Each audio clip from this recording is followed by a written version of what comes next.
গাজায় খাদ্য সংকট, সহায়তায় বাধা, ত্রাণের আশায় দীর্ঘ প্রতীক্ষা।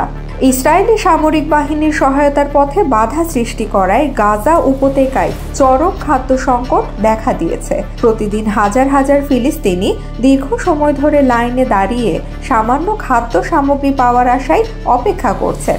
এই পরিস্থিতিতে শিশু ও বৃদ্ধ সহ অসংখ্য মানুষ অপুষ্টিজনিত সমস্যায় ভুগছেন। সাম্প্রতিক ঘটনাবলিতে পরিস্থিতি আরও উদ্বেগজনক হয়েছে যখন যুক্তরাষ্ট্র ইসরায়েলি কর্তৃপক্ষকে গাজার মানবিক পরিস্থিতির উন্নতির জন্য সময়সীমা নির্ধারণ করলেও কোনো দৃশ্যমান অগ্রগতি দেখা যায়নি।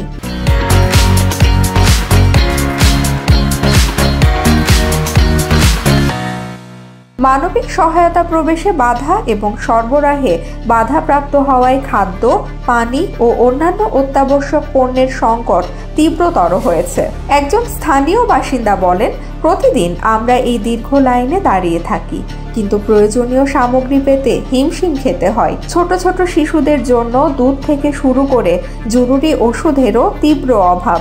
জাতিসংঘের প্রতিবেদনে বলা হয়েছে, গাজা উপত্যকার পরিস্থিতি ইতিমধ্যে মানবিক সংকটের পর্যায়ে পৌঁছেছে এবং অবস্থা ক্রমশ অবনতির দিকে যাচ্ছে।